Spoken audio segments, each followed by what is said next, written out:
Joining me now from Fort Myers, Florida, former member of the Florida House of Representatives and political strategist, Matt Caldwell. Matt, correct me if I'm wrong, but I get the feeling that in a sense, the Sunshine State, Florida, you all, politically speaking, are fighting for your political identity because at the state level, you still have these rock-solid conservatives, but at the national level, it seems to me that there's a heavy-duty push right now to try and turn Florida that shade of blue that the Democrats want.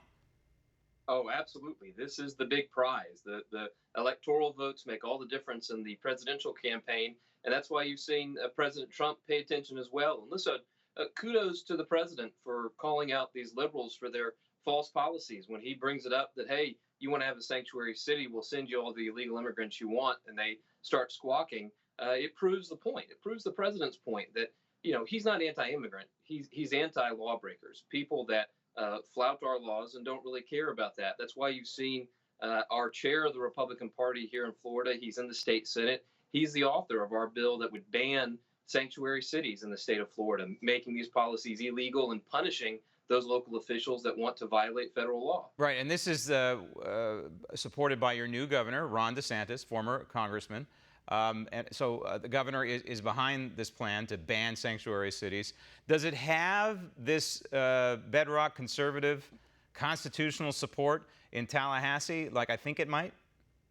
Well, it certainly is. Like all things, you got to deal with a House and a Senate. The governor, as you said, is fully behind this proposal. I think the House will definitely pass it. It's a lot tighter in our Senate. We've got 40 seats in our state Senate and a 23-17 majority for the Republican side. And not all of those 23 are going to vote with us every time. So it's going to be something that comes down to the wire. Our session wraps up the very first week of May, and it will probably be to the last day before we get an answer on this question. Well, as they say, timing is everything in life, right? And this bill was proffered well before this national debate over the last 72 hours about dumping illegal aliens in the places where they belong, which is sanctuary cities. But this is probably helping to elevate, at the very least, the debate over this bill.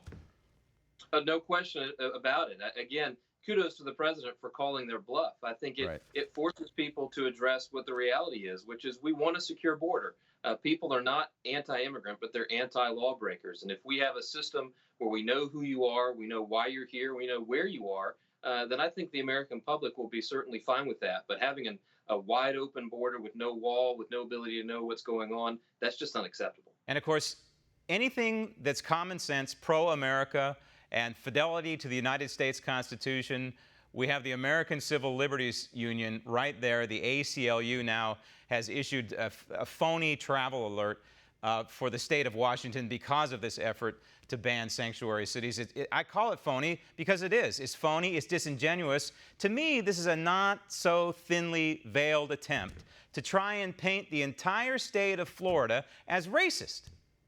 Well, it's absolutely ludicrous. The Speaker of our House is Cuban American. Our current Lieutenant Governor is Cuban American. Here in Southwest Florida, where I'm based, gave the president overwhelming majorities. We have multiple African American elected and appointed officials in the Republican ticket. I mean, the suggestion that Florida is somehow a racist state opposed to people of color or immigrants is laughable. We're the gateway to Latin America through the port of Miami and MIA. So we just want to have people that are going to obey the law, respect the laws while they're here. And if you're willing to do that, then we're open for business. And if you zoom out and you look at the big picture, really Florida, as we approach 2020, is the political canary in the coal mine, in the constitutional coal mine. It's going to come down one way or another. It's going to come down, the presidential race certainly will come down to the great state of Florida. Matt, thank you. Want to see more videos like this?